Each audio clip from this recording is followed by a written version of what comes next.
Morning, Paul. Morning, Jeremy. When I spoke to you a couple of weeks ago, you said you were fully focused on Stoke and fully focused on the next game, but you can admit it now, when the draw was made, this must have excited you. Yeah, I think it excited everybody at the club. You know, obviously, previous times I think Lennon played Man United, so yeah. I mean, I think when you get past the third round, like any other team, Jamie, you want to get one of the big boys. Fortunately for me, it was one of the teams that I've had spent 6 years there. So yeah, of course, it's something that you know subconsciously you try not to think about, but it's always in the back of your mind. You know, but to be honest with you, for me, it wasn't. You know, as I said, the QPR game and the Stoke game were the most important things for me. You know, obviously, sometimes when you're players, you know, it's difficult because when you get the draw, then you get people onto players about tickets and it's during games, and you can't get away from that. So there's always a distraction, you know, when you play the big boys. And obviously, given your connection, a lot of the talk going this weekend will be about you. I mean, when you reflect on it during your playing days, were they, those 6 years at Old Trafford, were they the happiest days you're playing through? No, I wouldn't say the happiest. I think they were the most successful. You know, winning a few trophies that I won. You know, so no, I think I was happy at all the clubs that I played for. But yeah, listen, I think when you think about, you know, a mate night team that not won the Premier League for 26 years or won the title, however you want to say it, you know what I mean, to be part of that team that actually started the ball rolling, you know, in '92 was a great achievement for us, you know. So, and then that one was probably a special one because it was probably the last. I think Brian Robson retired that year. So Matt Busby was obviously hanging on to see us win it, and then sadly passed away after that. So it wasn't just about, you know, winning the title. It was about what was around it more that has made it more important. Yeah. When I spoke to Tom about it a couple of weeks ago, I mean, obviously he was only a toddler when you left. Thomas, you mean? Yeah, Thomas. Sorry. So he doesn't remember being at Old Trafford, obviously, but he did draw my attention to a video of him and Kasper Schmeichel and Alex Bruce Yeah. playing football in the corridors at Old Trafford, which is fantastic. No, it's just amazing, and to think, you know, obviously, you know, Peter Schmeichel for me was probably the best goalkeeper of all time, in my opinion, and to see Kasper go on and do what he's doing, and even Alex Bruce to a certain degree, and they were all good mates. You know, we lived around the corner from each other in Bramall, so yeah, it's a nice feeling. Is there still an old boys circuit? Do you meet up and have a pint, or is there WhatsApp? I haven't got time, Jamie. You know what I mean? No, I haven't got time. Listen, I still speak a lot to Giggsy. You know, we're best mates, so we still have a lot of time on the phone. And obviously Bruce is now swanning away on a holiday all the time, so every time Claire speaks to his wife Janet, they're either in Cape Town or Barbados. So, but listen, I think we all know as a group what we achieved, and I still maintain that team, that 93-94 team that won the double, for me was probably the best team. Yeah. Just one final one from me. Obviously the club is so close to your heart. In the decade since Sir Alex has retired, has it pained you to see them no longer challenging for the title, and do you think that Eric Ten Hag might be starting to get them back to those days again? No, I exactly do. I mean, listen, it's been frustrating, especially for Man United fans. But you know, when you think about, you know, David Moyes going in now, to be honest, I never felt that he had enough money to do what he wanted to do. I thought, you know, it was cut pretty short. To be fair, he never really had a chance. And obviously, when you bring in world-class managers like Van Gaal and Mourinho, you expect to at least close the gap on the likes of Liverpool and City. The problem was obviously there was a lot of you know, things that were coming out in the press, you know, with Mourinho and Pogba and then Ronaldo. So, you know, it wasn't in the right place. There was a lot of fragmentation in the squad.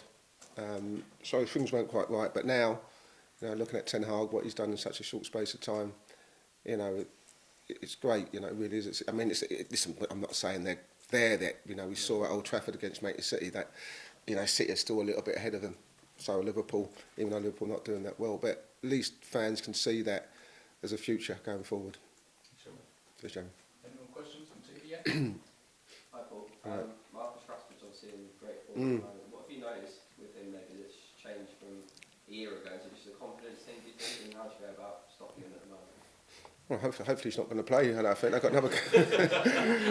I was a bit disappointed they won 3-0 last night because I was thinking that he might play against us now because that tie looks like it's more or less over. So, but listen, I think Marcus Rashford. I think, you know, like any player, it's all about confidence. It's all about the right manager coming in, noticing how to, you know, to build confidence. It's never easy because we saw the last 2 years that he'd lost a bit of confidence, whether it was because I don't know the reason behind it why people do lose confidence. We all lose confidence at some way or form, you know. So, but to see him doing what he does best is great for Manchester United. It's great for Manchester United fans.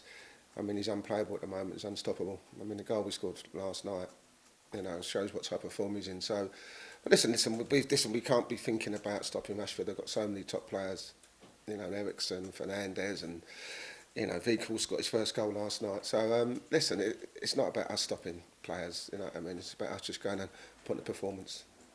You touched on it there, obviously, Eric Ten Hag. I mean, from the outside looking in, what do you think he's kind of brought to the club, and what has he changed maybe that's been happening in previous seasons? Well, I think, you know, it looks to me that he's raising the standards of the club. I think he's doing it his way, which is so important. And it helps obviously when you're winning games, and it helps when you've got a lot of money to spend also. You know, he's brought in the right players. For so many years we've talked about, excuse me, Manchester United's recruitment and the type of players they brought into the club. You know, I feel like he's getting there with the players that he's brought in, and they're all starting to gel. And when you're winning games, and you know, it breeds confidence. So it's good because it's so important when you go back over to Sir Alex and the years that he was at, you know, Manchester United, and the success that he won. It's so important to have that stability. You know, you can't keep chopping and changing managers anywhere. Excuse me. And Manchester United have done that too often in the last 4 or 5 years. So hopefully he's here for a long time. People talk about cup runs sometimes being a distraction from the league, but do you think it can have the opposite effect and help your league form in terms of building momentum and things like that?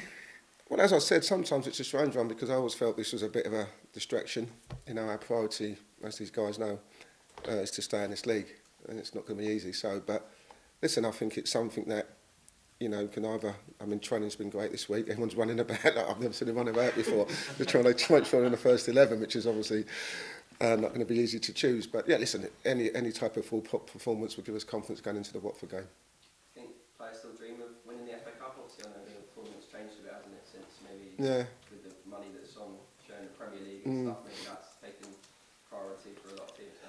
It has, and it's a shame really, because obviously me as a kid growing up in school in the playgrounds, we used to play a game called Wembley in the playgrounds, and it was about lifting the FA Cup. It wasn't about winning the Premier League. It was just about getting to Wembley, walking up the Royal Steps, you know, and receiving that trophy. So it was so important to us, probably more important than the league at the time. Nowadays, obviously with the finances in the Premier League and the Champions League, it seems to take a back step. But for people like us at Reading, for the fans, you know, you've always got to dream. And you know, the FA Cup's about giant killing. You know, that's what it's about nowadays. We know eventually, listen, it's very rare you're going to get a Wigan, you know, win it or something like that. It doesn't really happen nowadays. It's normally the big sides. But, you know, for us it's about giant killing. So we've got an opportunity to do that.